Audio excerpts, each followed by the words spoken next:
শেষ পর্যন্ত ভারত থেকে আমদানি করা পণ্যে 25% শুল্ক আরোপের ঘোষণা দিয়েছেন মার্কিন প্রেসিডেন্ট ডোনাল্ড ট্রাম্প। আগামী 1 আগস্ট থেকে এই শুল্ক কার্যকর হবে। মঙ্গলবার এক প্রতিবেদনে রয়টার্স এই তথ্য জানিয়েছে। ট্রাম্প আরও বলেছেন, 1 আগস্ট থেকে ভারতে একটি অনির্দিষ্ট দণ্ডের মুখোমুখি হবে। তবে কী ধরনের দণ্ড কিংবা কেন দণ্ড দেওয়া হবে সে সম্পর্কে বিস্তারিত কিছু বলেননি। প্রতিবেদনে বলা হয়, যুক্তরাষ্ট্রের সঙ্গে চুক্তি এখনও চূড়ান্ত হয়নি।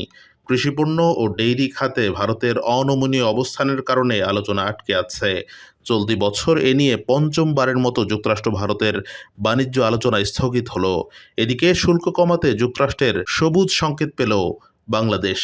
এর আগে ভারতের পক্ষ থেকে রাশিয়া থেকে জ্বালানি ও সামরিক সরঞ্জাম কেনার কারণেও অতিরিক্ত জরিমানা দেওয়ার ইঙ্গিত দিয়েছিলেন ডোনাল্ড ট্রাম্প। ট্রাম্প বলেন, ভারত সবসময় সামরিক সরঞ্জামের বড় একটি অংশ রাশিয়ার কাছ থেকে কিনে থাকে।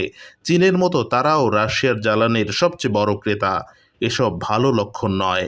এদিকে শুল্ক ঘোষণার পরপরই ভারতের রুপি ডলারের বিপরীতে দুর্বল হয়ে পড়েছে, আর শেয়ার বাজারে 0.7% পর্যন্ত পতন হয়। বিশ্লেষকদের মতে এই সিদ্ধান্ত ভারতের রফতানি খাতে বিরূপ প্রভাব ফেলবে।